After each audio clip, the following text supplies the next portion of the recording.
so I hope the committee and our guests will help me in welcoming to the podium. We're delighted to have you here, sir. Tom Coburn.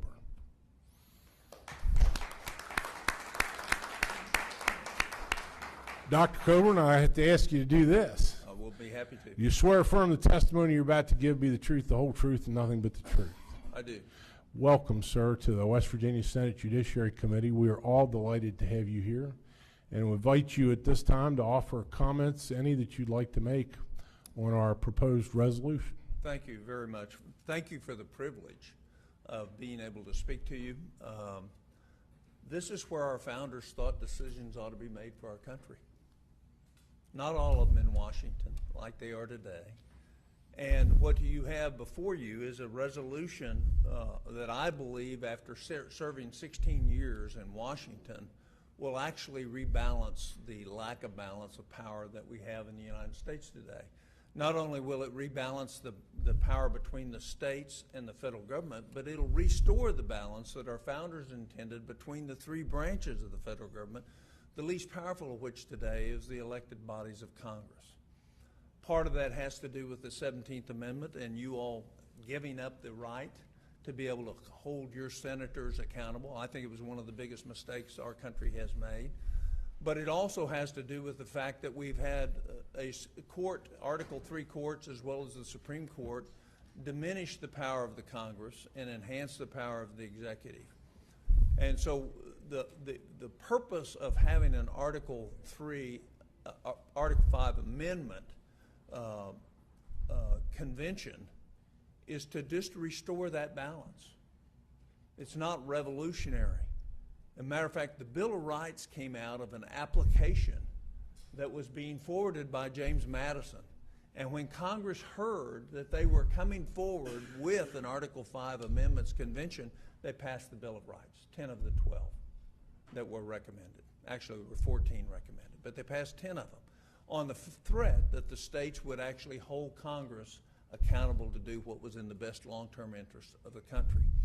And so therefore the Bill of Rights came out of this same Article 5 in our Constitution.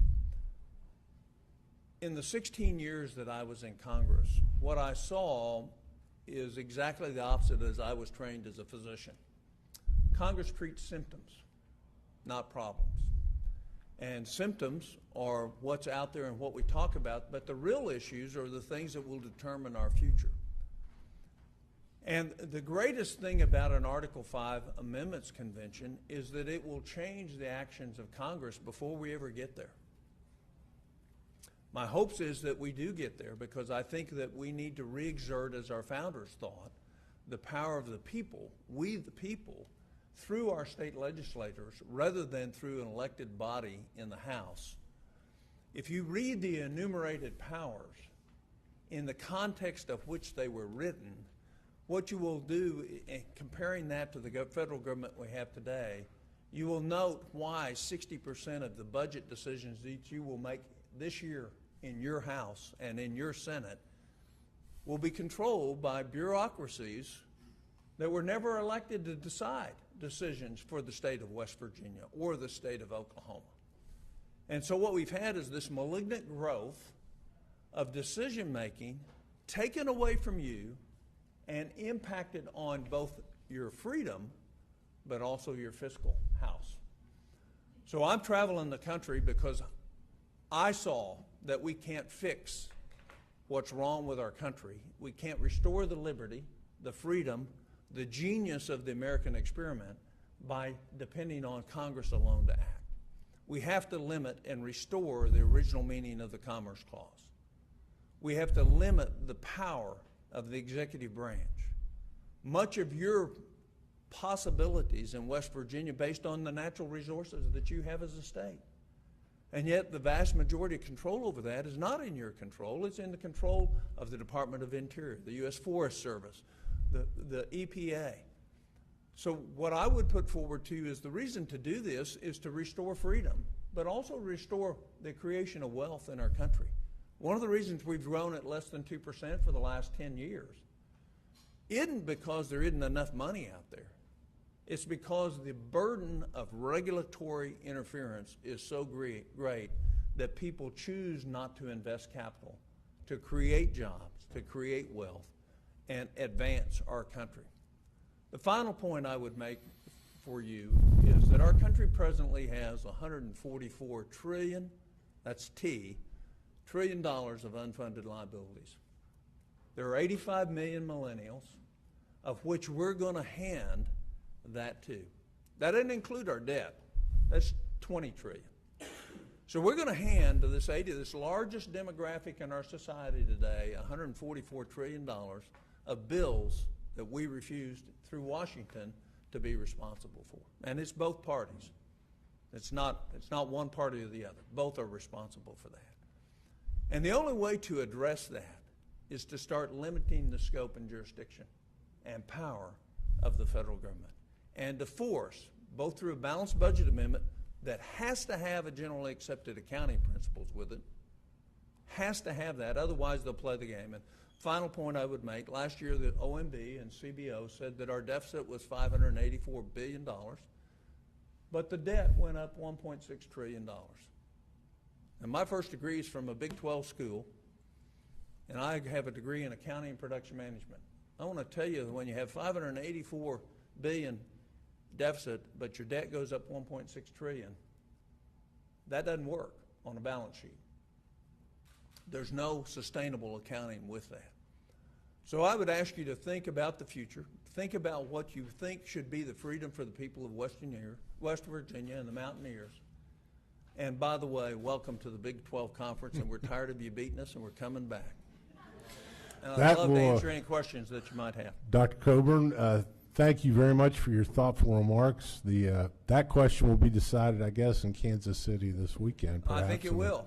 Your girls did very well, didn't they? Yes, sir. We're delighted you could be here, and you are able to stay a little bit for some questions from members of the committee. I am. Very well. Senator from Harrison County is recognized. Thank you, Doctor, for being here and recognizing your experience, which far out exceeds mine. I want to tell you, we've been in the Big 12 for several years now. So, but I understand. Thank you for welcoming you've us. been stronger every year. And there's a couple that came after us. We still feel like stepchildren, though. So that's the sad part of it. It's just hard to get here, sir. That's Yeah, why it's a step. Well, you know, it's funny. We think it's hard to get where you're at. I just can't figure out what the problem is. If you talk to Coach Huggins, he'll tell you it's a lot harder than us because we got to visit each one of you. You only have to come here once or twice a season. So, all that aside, and all kidding aside, you know, we've tackled these. This is my third session. We've tackled 2 or 3 of them every session. We have this great debate about the efficacy of a Article 5 convention, and you know that my problem with it is, and I'm sure you can address this, but it really comes down to a matter of opinion and speculation. You know, I've read extensively on it. Justice Scalia, some of our founding fathers, the Heritage Foundation, they all believe that an Article 5 convention will not be controlled as to agenda, regardless of what we put in it. That the final conclusion of any court judging the constitutionality of it is that it'll be wide open and the Constitution will be wide open. I think that's very dangerous, and I'm sure you have a different opinion or you wouldn't be standing here, but if that does happen, are you at all concerned that the other, things unrelated to fiscal restraints as in this particular resolution will be addressed by this convention? Well, I'd say 2 things. First of all, your facts are not accurate. Justice Scalia clarified his comment 3 times after that first comment was made erroneously by an AP reporter. You know, I'm a guy that first impressions are what counts, and I know Justice Scalia, and he knew what he was saying the first time. He did change his story, though. You're correct. He did change his story. Look, Yeah. What I would tell you is I think there's 0 chance for any danger. First of all, because I trust the American people, and I trust you. Do you think that anything, remember, what is an Article 5 convention? It's a convention that makes recommendations to you. There's no power in it.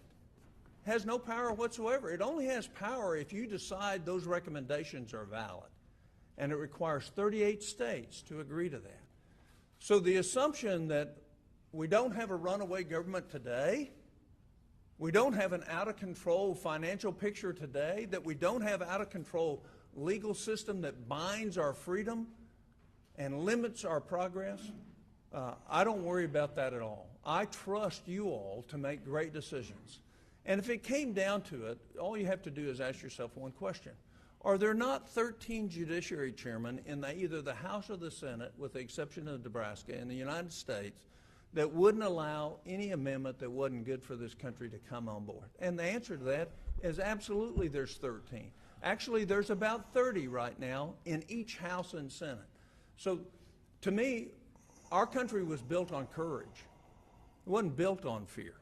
And the people that proposed the fear of a runaway convention that has never happened before in our history, and I have a book coming out in May that you're going to get a copy of free, so you can read the actual documentation of the history of our country.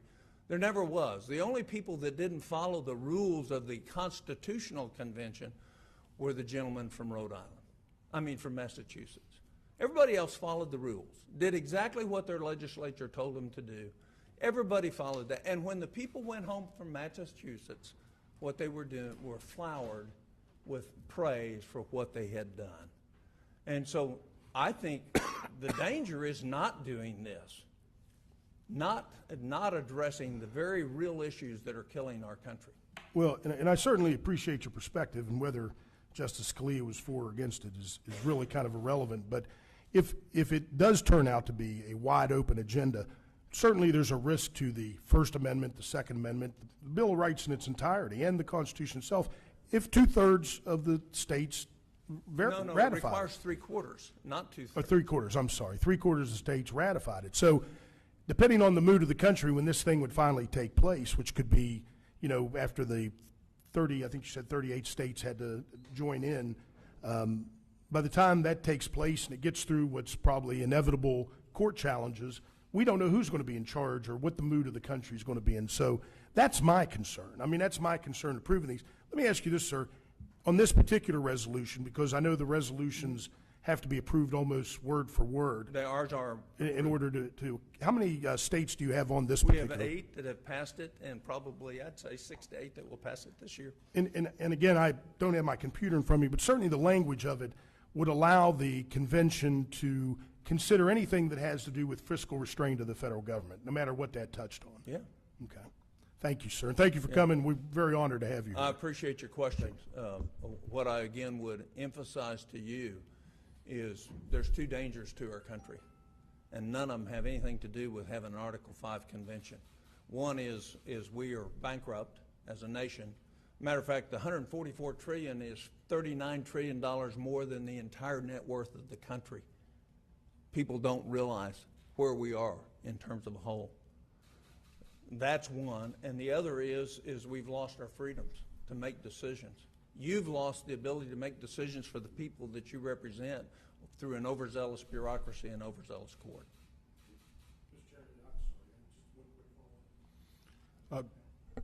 Senator Coburn, he always has one follow-up. I'm fine with that. I know. I'm here at his pleasure. Senator, The senator from Harris is recognized. Thank you. And I just clicked off too quick. That's my problem. Tell me what, and I didn't quite understand that statement. And certainly you speak so well, and you certainly engender, the American spirit. But tell me what freedoms we need to get back from the perspective of the citizens in the states. Well, I would tell you the first is you ought to be able to manage your natural resources in a way that you think is best for West Virginia, not what some bureaucrat in Washington decides that was never elected to anything. That's number one. Number two, I think you ought to be totally in charge of your schools, regardless of where the money comes from, because nobody in the Department of Education cares about the education of your children like your parents and your teachers do.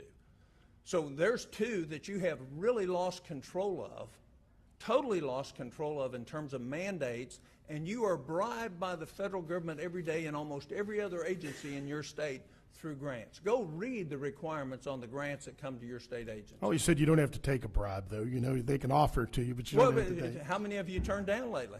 Well, because they're taking your money away and they're taking your freedom to make the choices away. Sure, because we become dependent on them. And not to debate you, but those same I like issues. a good debate. Oh, Senator. I do too, but they get tired of listening to me.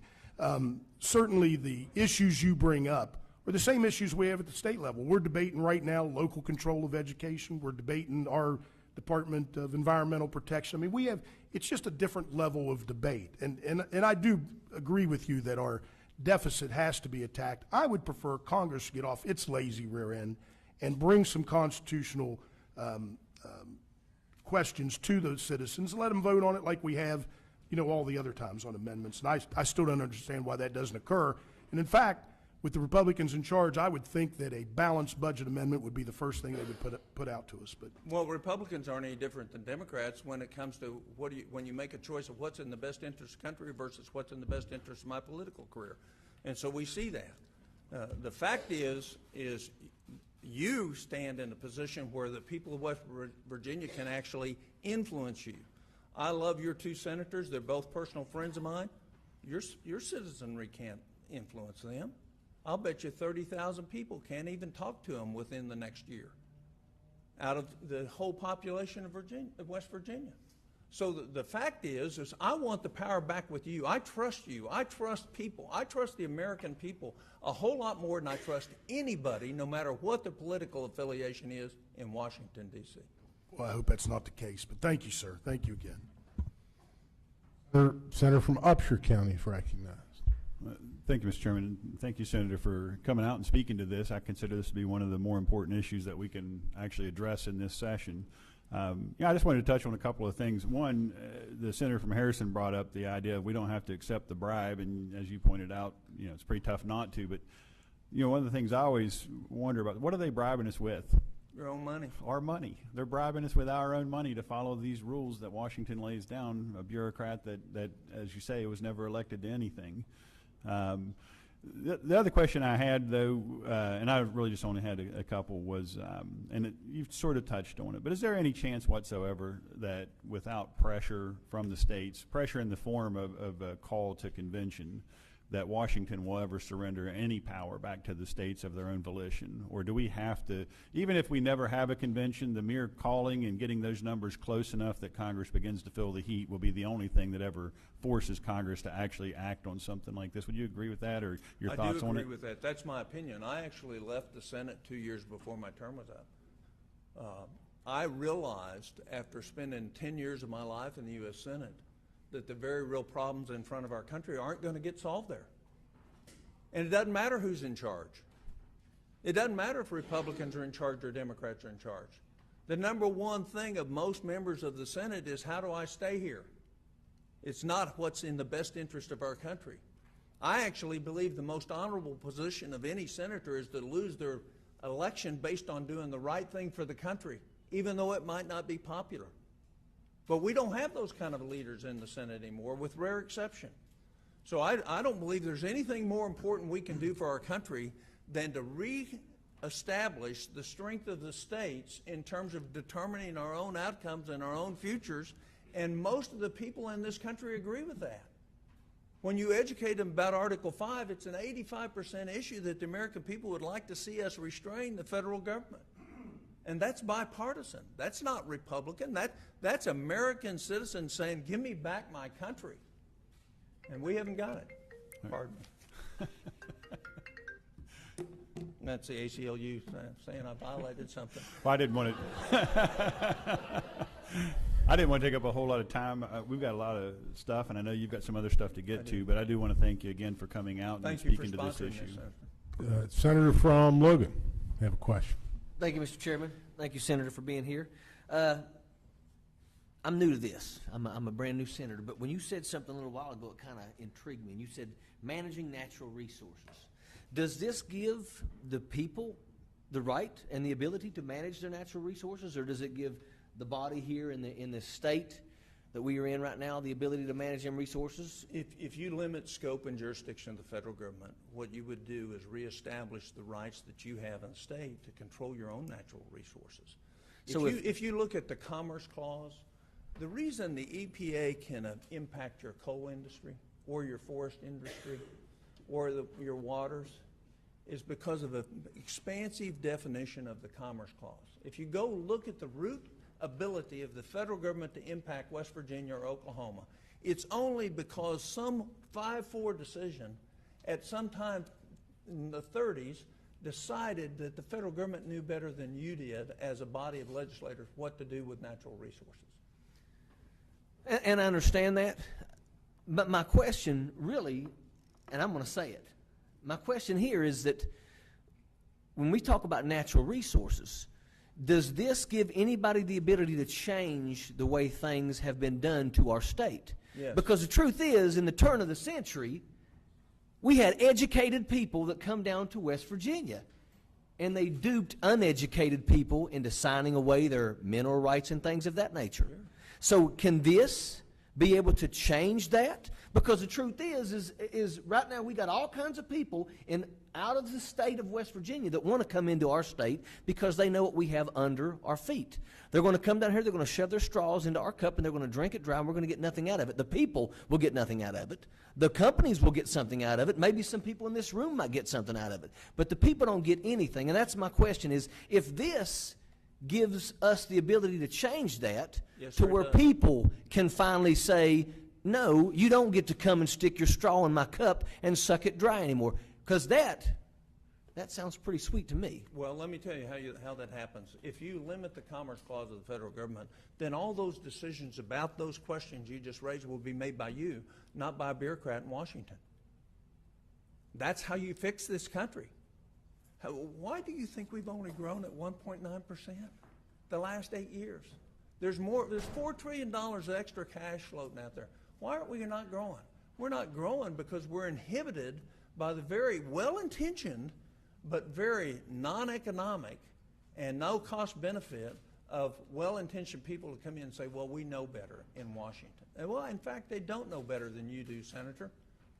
With your experience and your life experience, you realize 70% of the Senate's never had a job outside of politics? Tell me what kind of quality you think is going to come out of that in terms of common sense. About a thimbleful in Washington. That's about how much there is. Thank you, Mr. Senator. Thank you, Mr. Chairman. Senator from Wood. Thank you, Mr. Chairman. Senator Coburn, thank you for coming. It's an honor to see you here. I've followed your career for a lot of years, and I remember when you resigned, and it was a sad day for conservatism, but alas, you're still in the battle, and I appreciate that. I love this Article 5. I worked in a Christian radio station in Indiana, which doesn't pay real well, so I had a second job cleaning a Ford dealership at night, and I listened to Mark Levin at night, and he was spearheading Article 5 way back then, and then I know others got on board, and I appreciate your coming. I just, we have what was supposed to be the weakest branch of government has become perhaps the strongest. You could make the argument that we live in an oligarchy today in many respects. And I'm just curious if Article 5, this SC3 addresses the runaway courts at all. Well, sure it does. Well, the first thing it does is when you limit both appointed and elected officials, the average term for the first 180 years of our country of a Article 3 judge or a Supreme Court judge was 6 years. Matter of fact, for the first 100 years, the average age at appointment was 46. The average life expectancy was 52. So what we've seen change in our courts isn't that we haven't had good people go to the courts, it's that they've changed while they're on the courts. Much like you see people who go to the Senate and they change, what don't necessarily represent the best interest and long-term interest of the people of the state that they're from. Right, yeah. One last thing, just quickly, in terms of one of the phrases is the power and jurisdiction of the federal government. You mentioned the EPA, and obviously there's a million of extra constitutional Department bureaucracies. Of Interior, Well, Department of Ag. Why did we give them legislative powers? How did the Congress give them legislative powers that's not constitutional? If the EPA, they make legislation in effect, don't they, out of their bureaucracy that acts like Sure, something the Congress would make, right? Matter of fact, the original Constitution is a little booklet about this thick. We all have seen those little books. But the annotated Constitution today that Congress follows weighs 72 pounds, double, both sides of the page printed. And most of that comes out of court decisions or bureaucracies. When they pass a regulation, that becomes a federal statute. in essence. It's not a federal statute. It's a rule and regulation, but it's enforceable just like a federal Right. statute. And so the question comes is is it the same in every state? The resources of West Virginia are tremendous compared to the resources of Oklahoma. They have different sets of resources.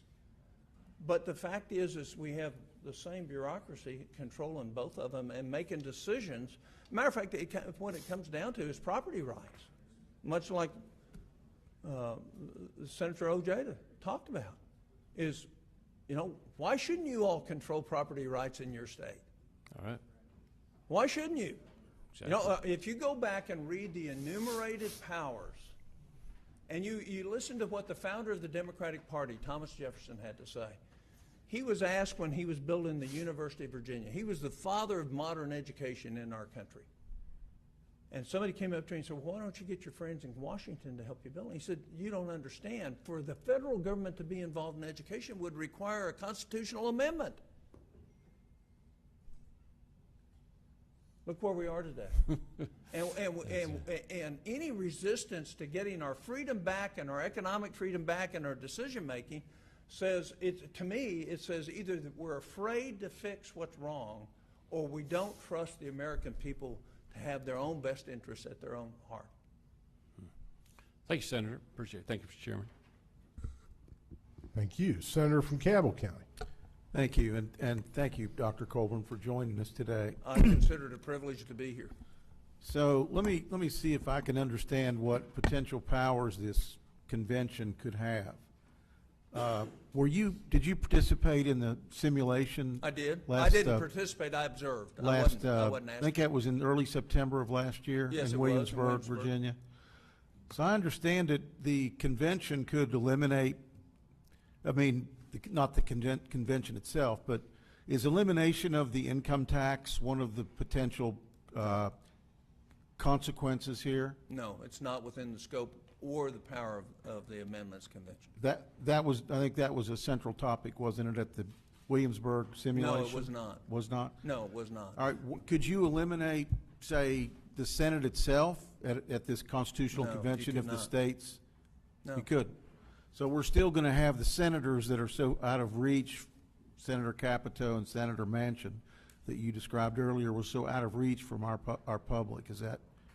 Well, Still have a Senate? Again, if you look at the three areas that we have an application for, both financial responsibility, scope and jurisdiction, and limitation of terms, nothing can get around that because you'll use the same rule, whether you use Jefferson rules or somebody else's rules. I don't know what you use in your body, but those rules, if something's not germane to what you're doing, it'll be ruled out of order. All it takes is one objection. So none of the things that people fear will happen will actually have the capability of doing that unless it's overridden.